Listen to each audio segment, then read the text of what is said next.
Good evening, everybody. It's 6:57 p.m. in Tasmania, Australia, and we are on the 27th.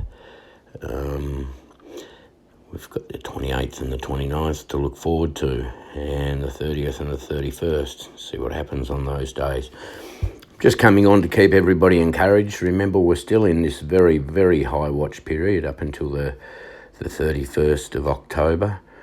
And who knows what even may develop prophetically just after that point or before that point. I notice a lot of channels are starting to look at 2024 for some reason now. More than just one. I've had a conversation with just one. I don't agree with 2024 just yet. I'm not saying that it couldn't be a possibility down the track, because we are still here after quite a few years of looking at dates and timeframes, but definitely still for me, my high watch period is to the end of this month. Canadian Prepper, I watch a lot of his stuff. He gets some really good intel, and boy am I getting some good Bible verses from a secular news station. Have a listen to this one. He was talking about varying things going on with what's happening over in Israel at the moment. That I think currently, statistically, more bombs have been dropped on Gaza than during the entire Afghanistan war. Whether that's true or not, I'm not sure. There was reference made to it in this little clip. Actually, it's 34 minutes, fairly long one.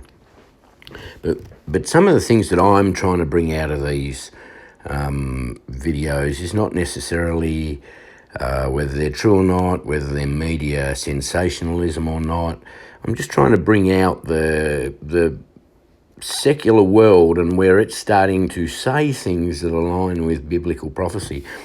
One of them in here would go past most people's ears unnoticed, particularly if you were not a Christian. But in the end days, it talks about nation rising against nation, and we know in the original translation that's ethnos against ethnos. So it's not necessarily nation, it's sort of more ethnic and or even tribal.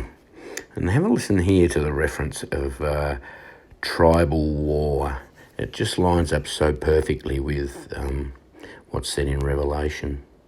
We're seeing a quickening of events. Acapulco wiped off the map, well, not entirely, but completely flooded out, hit by a Category 5 hurricane, barely made the news. You know, we had the Hawaiian thing, we had the fires, we had the riots around the world, this tribalism, this pre-World War III tribalism, which is reaching a fever pitch. We got the financial system, which is just teetering. I mean, the markets are taking a giant crap. The powers that be are doing whatever they can to suppress the price of gold, because they know once the price of gold, and as I've been told, once the price of gold goes over like $3,500. I'll just pause it there. You can watch the channel yourself. I'm not trying to plagiarise or take anybody else's research. It's just interesting how it's a bit like sunglasses. You put on a pair of sunglasses, you can go out and you can see things better in bright sunlight. But they shade things if you're in the dark. Polarized sunlight, you know, it gets rid of that sort of water refraction of light so that you can see down into the light. So it depends on what pair of glasses you've got on as to what you can see sometimes.